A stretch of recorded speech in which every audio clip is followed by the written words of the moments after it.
¿Cómo están? Buenas noches. Aquí estamos una vez más para comenzar a hablar de una más de las celebraciones de la rueda de celebraciones del año, esos días de poder, ¿sí? Justamente en esta oportunidad vamos a estar hablando de Yule. La celebración que justamente nos va a estar transitando aquí en el hemisferio sur mañana, el 21 de junio. Justamente solsticio de invierno, sí. Y bueno, para entrar un poquito en tema, lo primero que vamos a contar es lo que siempre recordamos, que tiene que ver con esto de ese vínculo indesligable que los antiguos pueblos primitivos tenían con la naturaleza, ¿no? Ese contacto directo que tenían con los fenómenos naturales y que de esa observación justamente podían comprender los ciclos naturales y la importancia que ellos tenían en sus vidas cotidianas. Bueno, en este momento del año vamos a celebrar lo que sería el solsticio de invierno. Pero, ¿qué es el solsticio de invierno? ¿Qué representa en realidad? Ese es el momento en el que el sol está más lejos del ecuador de la Tierra. Y esto hace que el día del solsticio exactamente, el sol quede más bajito en el cielo. Por lo tanto, el día es el día más corto del año y la noche la más larga. Así es. Pero, aunque parezca un ciclo, un momento sumamente oscuro, a partir de aquí, los días, poquito a poquito, lentamente, van a comenzar a ser más largos. Exactamente se dice que durante 7 días el sol permanece así de oculto, así de bajito, como si estuviera durmiendo, ¿sí? Como si estuviera descansando, preparándose para comenzar a crecer día a día cuando llegue su momento. Luego de ese letargo de esos 7 días. Y entonces ahí vamos a empezar a percibir cómo los días poco a poco van a comenzar a ser un poquito más largos. Y aunque estemos en pleno invierno, y eso no lo notemos tan fácilmente, les cuento que la magia de la naturaleza está empezando a trabajar para volver a traernos nuevamente el ciclo de luz, el ciclo de abundancia, el ciclo de prosperidad. Así que, ¿qué representaba? ¿Qué era este ciclo del solsticio de invierno, este ciclo oscuro? El reconocimiento de que la vida está siempre presente y que luego de la oscuridad siempre vuelve la luz y volvemos a florecer. Y de eso se trata el Yule, justamente, una celebración que era sumamente llevada adelante por los pueblos vikingos. De hecho, yo siempre cuento que las celebraciones son muy celtas y algunas vikingas, pero Yule particularmente era una celebración sumamente vikinga, llevada adelante por todos los pueblos escandinavos. Y pensemos por qué. Imagínense lo importante que era para ellos cuando pudieron comprender que luego de esos largos, helados y oscuros inviernos, la naturaleza, el sol, volvía a crecer. Les prometía una vez más la esperanza de la abundancia, luego de esas inmensas oscuridades heladas que debían atravesar. Sin dudas era un inmenso motivo para celebrar el retorno de la luz. ¿Y cómo lo celebraban? Ellos eran sumamente divertidos, ¿sí? No era cosa de un solo día. No, se celebraba durante aproximadamente 12 días. Pero había un día en particular, la noche de Yule, que era justamente esa noche más larga, esa noche del solsticio de invierno, que era este inicio del nuevo ciclo, que era el día que ellos por esa razón consideraban el día del Año Nuevo Vikingo, justamente el comienzo de este nuevo ciclo. ¿Y cómo lo festejaban? Y en primer lugar con inmensos banquetes, ¿sí? Que justamente algunas fuentes históricas cuentan que esos banquetes eran realizados frente a las tumbas de sus ancestros. Se colocaban inmensas mesas, ¿sí? No nos olvidemos que venimos de la celebración anterior, que fue Samain, y que ahora seguimos en Yule en un ciclo oscuro, y que el ciclo oscuro en la antigüedad estaba relacionado a los ancestros, ¿sí? Así que siempre en estas celebraciones eran muy recordados y venerados. Pero en realidad muchas más de las fuentes históricas hablan de que estas celebraciones se llevaban a cabo adentro del hogar, sí, adentro de sus propias casas. Bueno, ¿cuáles eran las costumbres y qué era lo que ellos realizaban en esta noche? Recordemos, en primer lugar, que, por ejemplo, las casas vikingas, las casas escandinavas, eran un gran solo ambiente y que en el centro de ese inmenso ambiente siempre había lo que ellos llamaban estufa o hogar, donde siempre había fuego encendido para poder transitar esos inviernos helados. Bueno, pues la noche de Yule, en esa inmensa estufa, se colocaba lo que se llamaba el tronco de Yule, el Yule Log, que era un tronco inmenso y se lo encendía y se lo dejaba encendido durante toda la noche. Y lo que se hacía al día siguiente, cuando amanecía y el tronco se había quemado completo y solo quedaban sus cenizas, esas cenizas eran consideradas sagradas. Y lo primero que hacían era tomar puñados de ceniza y esparcirlos por los distintos rincones de la casa, porque ello les iba a traer abundancia y prosperidad en el nuevo ciclo luminoso. Pero no se limitaban al hogar. También salían a los campos, a esas tierras que en la primavera iban a cultivar para cosechar en el verano, y esparcían, regaban esas cenizas por toda la tierra para darle esa fuerza necesaria y bendecirlas para que fueran abundantes en la próxima cosecha. Interesante, ¿no? Pero bueno, ¿qué otras costumbres tenían los pueblos vikingos? Bueno, sabemos que ellos tenían como una de sus rituales realizar sacrificios que en realidad no eran otra cosa más que ofrendar a los dioses la energía que se desprendía de esos animales sacrificados. Y por ello en esta celebración se solían hacer sacrificios llamados blots, en homenaje justamente como ofrendas a los dioses que tenían que ver con la fertilidad, como por ejemplo Freyr. Pero esos animales que se sacrificaban luego se cocinaban y se hacían enormes banquetes y eso se comía con toda la comunidad. De hecho, hay una comida muy típica que aún hoy en Europa se sigue comiendo para el Yule, que se llamaba Julskinka y que quiere decir justamente jamón de Yule.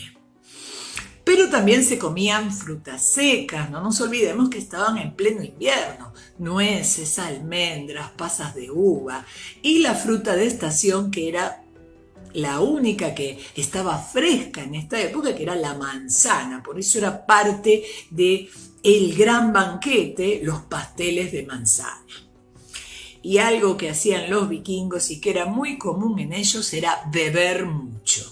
En esa noche de Yule se bebía el hidromiel o la cerveza, pero no cualquiera. La cerveza o el hidromiel de Yule, que era se preparaba destilándola durante mucho tiempo para beberla exclusivamente en esa noche y tomarla hasta que se acabe.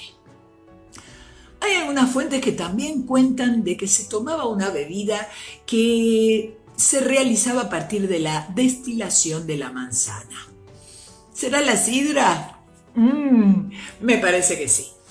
Pero bueno, ¿de qué se trataba este enorme festejo y celebración que realizaban los vikingos?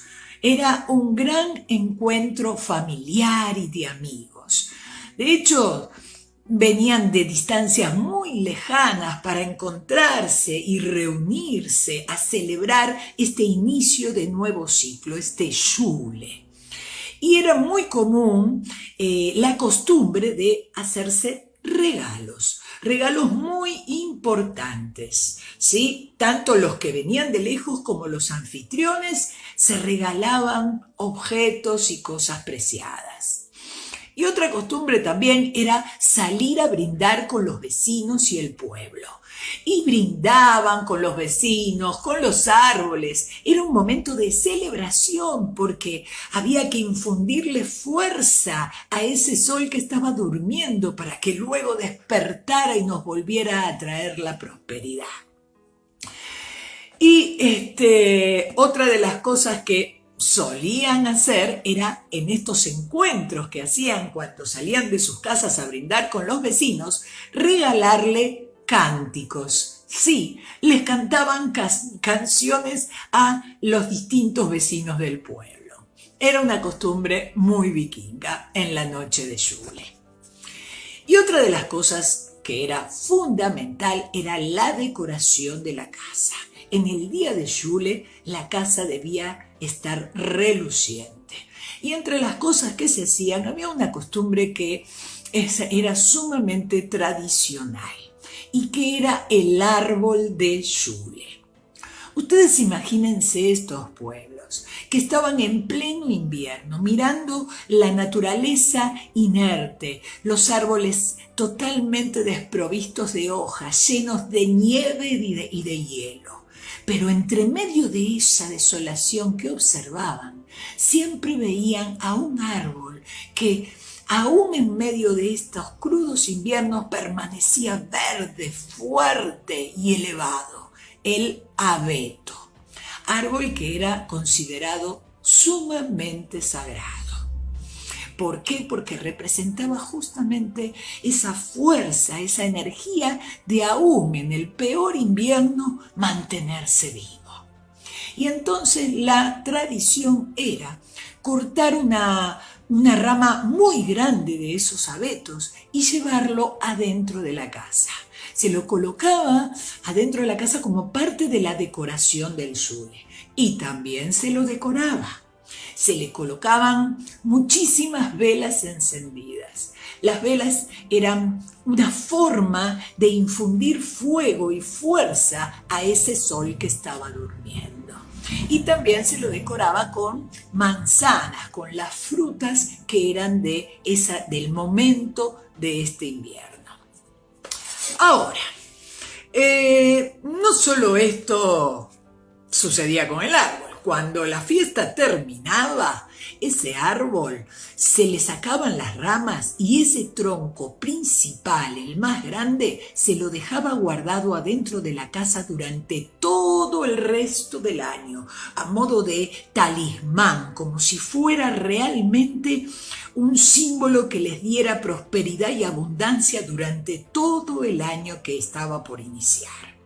Y en el Yule siguiente, ese tronco que había sido guardado era el tronco de Yule que se encendía en la hoguera. Así es, lo guardaban un año como un talismán de prosperidad y abundancia. Pero también se decoraba la casa de muchas formas, ¿no? Era una costumbre colocar en las arcadas de las entradas de las puertas ramos de muérdago. El muérdago era una de las plantas consideradas muy sagradas por los vikingos porque representaba justamente a el hijo de Odín, a Balder, al luminoso, al radiante, al bondadoso, al perfecto hijo de Odín. Y por ello era un símbolo de la presencia de la luz, del hijo de Odín. Y había una costumbre que era la de colocarse debajo de ese muérdago con tu pareja y besarte con ella, y eso te iba a traer amor y fertilidad en esa relación. Ojo que los vikingos no eran los únicos que consideraban sagrado al muérdago. Los celtas creían que el muérdago era una planta de los dioses y de hecho solo era tocada por los magos y sacerdotes. Ya venía de los tiempos de los druidas esta costumbre. Pero bueno, también las casas se decoraban, no solo el árbol, sino toda la casa se decoraba con velas, las ventanas, y se colocaban antorchas en todo el pueblo. Por esto que les contaba antes, la intención de encender fuego para infundirle fuerza a ese sol que estaba aletargado, esperando por volver a despertar y traernos abundancia y mucha energía. Pero algo muy particular que había con respecto a las creencias de los vikingos en esta magnífica noche de Yule era la creencia o la leyenda de que Odín, el dios de los dioses vikingos, durante la noche de Yule viajaba por el cielo montado en su caballo, el Sleipnir. Y entonces lo que hacía a todos aquellos niños que habían sido buenos y que le habían dejado en la puerta de sus casas zapatos con zanahorias y heno para su caballo, les dejaba dulces. Así es. Hasta acá hemos llegado. A ver, ustedes estarán pensando, pero esta mujer está hablando de la Navidad. Pues les digo que sí, justamente. Fíjense lo que pasa. Recuerdan que siempre hablamos de que el cristianismo, cuando comenzó a evangelizar a aquellos pueblos paganos, precristianos, lo primero que se encontró fue que tenían arraigadas costumbres y tradiciones muy fuertes. Y la verdad que lo que menos querían era quitarles la alegría y el disfrute a los pueblos. Entonces, como no podían sacarle esas celebraciones, lo que hicieron fue unir y poner sus celebraciones cristianas en las celebraciones paganas, hacerlas coincidir en el mismo día. Y de alguna manera hacían que los paganos celebraran sus mismas fiestas. Fíjense, ellos nunca conocieron, los cristianos, la fecha real del nacimiento de Cristo.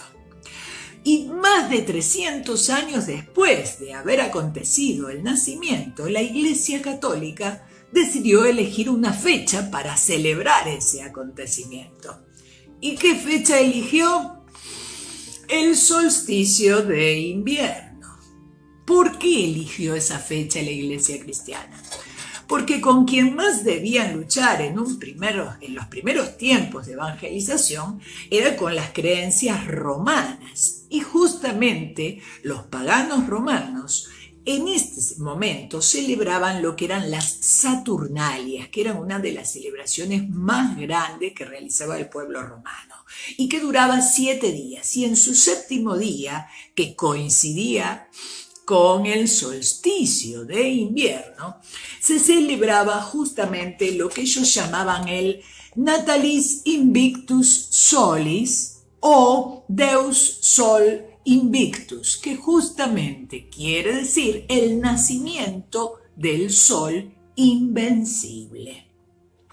Justamente en homenaje a su dios pagano Apolo. Y justamente representando el nacimiento del sol después de estos días de letargo, reconociendo este proceso de la naturaleza, de la misma manera que lo hacían los nórdicos y los celtas. Nada más que los celtas y los nórdicos celebraban el Yule, adoraban al sol, a ese dios solar. O sea, ¿qué hizo el cristianismo? Transformar el nacimiento de ese nuevo sol que acontecía en el solsticio de invierno y convertirlo en el nacimiento de Jesucristo, que para el cristianismo justamente era la luz de la nueva esperanza. Así como para los antiguos paganos era el retorno del sol, esa nueva esperanza que volvía a crecer, era la nueva luz que renacía, de la misma manera para los cristianos era el nacimiento de Cristo. Por ello se une esta celebración y se adopta esta fecha para celebrar el cumpleaños de Jesús. ¿Sí? Pero pensemos en lo siguiente, que no solo se conservó esta fecha como celebración, sino que también se conservaron muchísimas costumbres que pasaron a ser parte de la Navidad cristiana. Por ejemplo, hoy la gran tradición navideña es el árbol de Navidad. De la misma manera que se armaba ese abeto que era el árbol de Yule, ¿no? ¿Y qué le colocamos? Bueno, ya no le colocamos velas, pero le colocamos luces y le colocamos adornos, ¿sí? Adornos navideños. Yo recuerdo cuando era chica que mi mamá le colocaba adornitos que eran como manzanas. Eran manzanitas. Ahora ya no se estila tanto, pero entre medio de los adornos navideños siempre había manzanas. Y uno no sabía por qué. Bueno, y también es muy común entre los adornos que decoran la casa en nuestras navidades utilizar el muérdago, el mismo muérdago que utilizaban los vikingos en las arcadas y en las entradas de las casas. Pero también tenemos otras costumbres muy similares para la Navidad. Todos nos reunimos en familia. Nos reunimos con amigos y nos hacemos muchos regalos de la misma manera que se hacía en la antigüedad, en los antiguos pueblos paganos.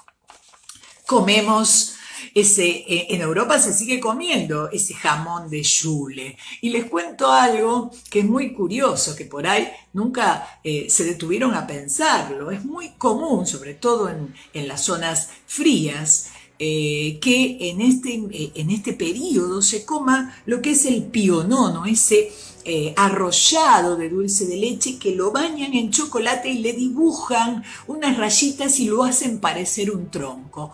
Justamente el postre que se utiliza en el Yule, el tronco de Yule. Así que a prepararse un rico arrollado.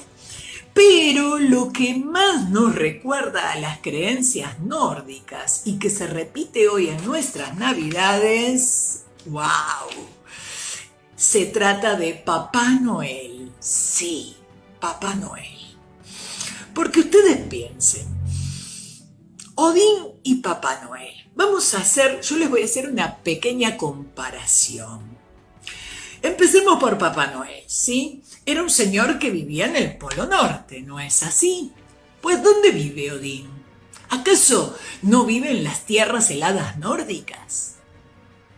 Papá Noel es un señor de cabello blanco y barba blanca. Odín se podía manifestar de dos maneras, como un poderoso guerrero o como un anciano de pelo y barba blanca. Papá Noel aparece en el cielo la noche del 24 de diciembre. Y Odín aparece en el cielo la noche de Yule. Papá Noel nos deja regalos a los niños y dulces en las botas, en esas botas navideñas, mientras que Odín dejaba regalos en los zapatos, en las puertas de las casas. ¿Qué regalos? Dulces. Y por otro lado, ¿vieron que siempre se habla de que los regalos que entrega Papá Noel los fabrican unos elfos que viven en el Polo Norte? Bueno, les cuento que en la mitología nórdica existían 9 mundos habitados por distintos seres. Y en uno de esos mundos, habitaban los elfos, que eran orfebres y artesanos, y se encargaban de crear regalos que le entregaban a los dioses. ¿Estaremos hablando de los mismos elfos? Por otro lado, les cuento que Papá Noel en su principio no se trasladaba en renos y en trineo. Eso surgió a partir de una novela que fue muy popular y a partir de allí se adoptó esa idea. Pero el primitivo Papá Noel, el más originario, se trasladaba en caballo, de la misma manera que Odín se trasladaba en su Sleipnir. Y por último, porque podríamos seguir así un rato largo, pero Papá Noel, el original Papá Noel, se vestía de azul y verde. Esto del rojo y blanco, algunos dicen que tuvo que ver con una marca de una gaseosa multinacional que en alguna propaganda hace mucho tiempo usó el rojo y blanco. Pero lo cierto es que en el origen Papá Noel era azul y verde. ¿Y saben qué? El azul es el color de Odín. Odín lleva siempre una capa color azul. Increíble, ¿no?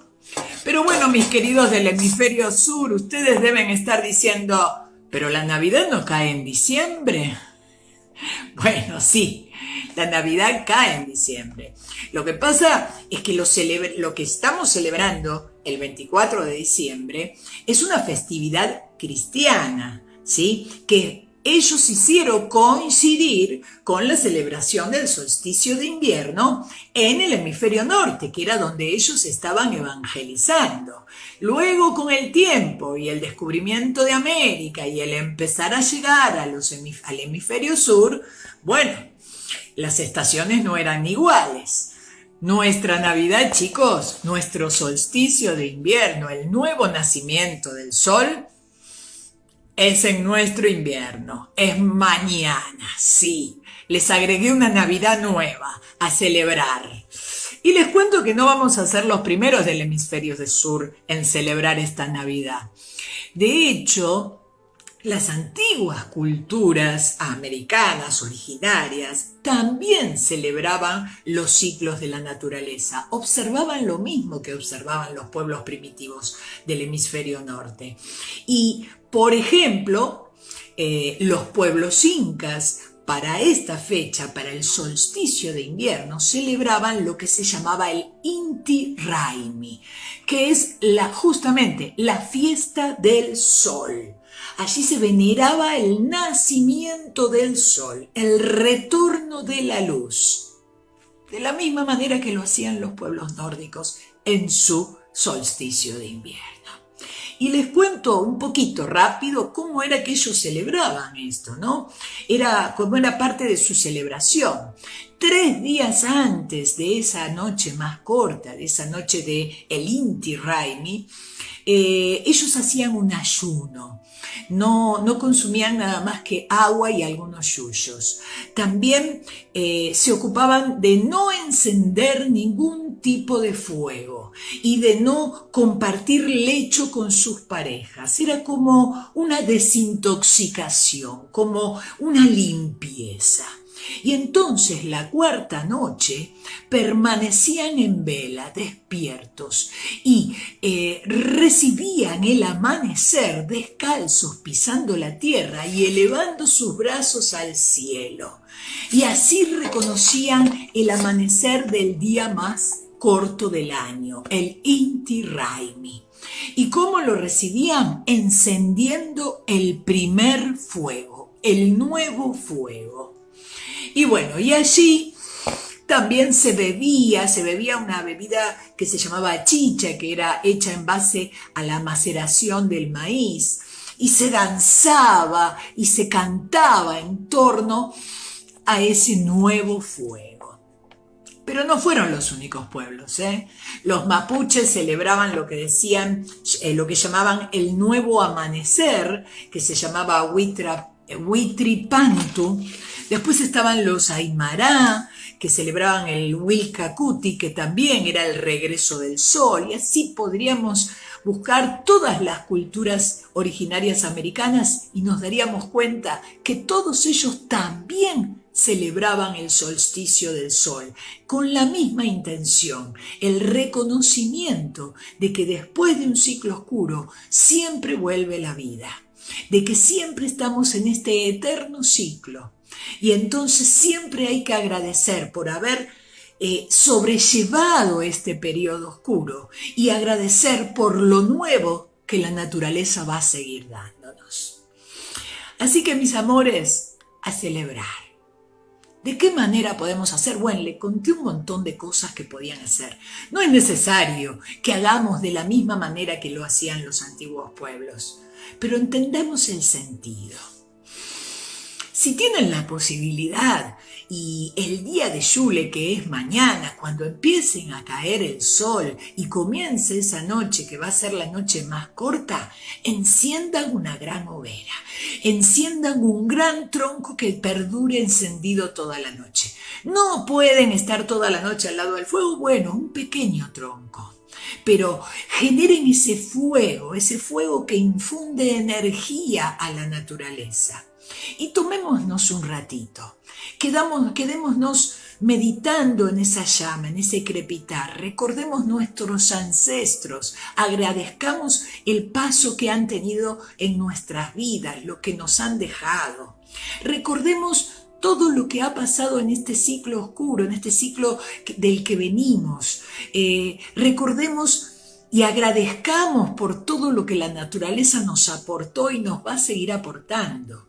Y agradezcamos por todos los proyectos a futuro que tenemos, pero no pidiendo que sean prósperos, convencidos en la certeza y en la seguridad de que así lo serán. Sigamos agradeciendo, no es el pedido, es el agradecimiento lo que genera el ida y vuelta.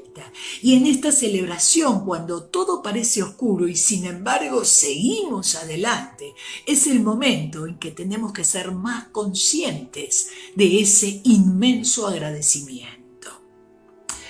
Cosas que podemos hacer sin dudas. Celebremos, reunámonos con los amigos, enaltezcamos los vínculos, compremos sidra, hagamos comidas de este momento, de esta estación, reunámonos y bailemos, disfrutemos. Y otra de las cosas, si no tienen dónde prender un fuego, no hay problema, pero decoremos la casa. Miren, yo acá ya tengo mi árbol de Yule. No es necesario encontrar un abeto. Yo he puesto un laurel, que es un árbol perenne y que justamente, además, tiene particularidades sumamente mágicas. Es un árbol que emana protección y limpieza energética. Así que lo he colocado mis velas para infundir fuerza. Tengo manzanas y tengo las fotos de mis ancestros allí acompañándome y reconociendo y agradeciendo su influencia en mi vida. Podemos, si queremos, hacer un pequeño ritualcito. Tenemos un altarcito allí y si no, en algún lugar mirando al este, porque de allí es de donde va a salir el sol, ese nuevo sol que va a nacer. Y si quieren, vamos a prender una vela en ese pequeño lugar que vamos a dejar especialmente para hacer este pequeño ritual para este nuevo año. Y si les interesa y si siguen las runas, las mágicas runas, yo les propongo que para este año utilicemos la runa Berkana. Creo que la ven en espejo. Es como una B larga, en la misma posición que se ve una B larga. Berkana es la runa del resurgimiento del sol. Si bien es una runa de primavera, yo quiero que la utilicemos en estos tiempos, porque venimos en tiempos muy difíciles. Necesitamos aportar esa energía de abundancia, de despertar de la naturaleza.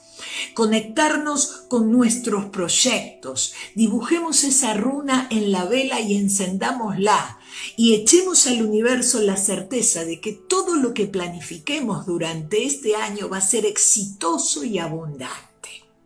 Y no se olviden de agradecer. El universo entero está transitando un ciclo de oscuridad, más allá de las estaciones.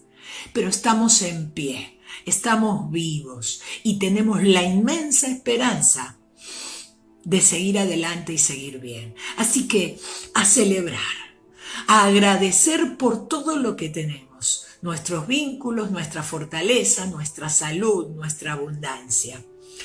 Y utilicen los colores y las costumbres de los viejos pueblos. Adaptémosla, pero no nos olvidemos de que todo vuelve a nacer.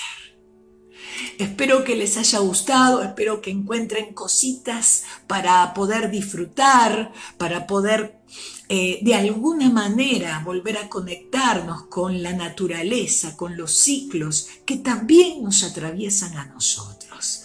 Y entonces poder despertar también de nuestro letargo. Que tengan un maravilloso Yule y, como decían los vikingos, Skål. Gracias y nos vemos en la próxima celebración.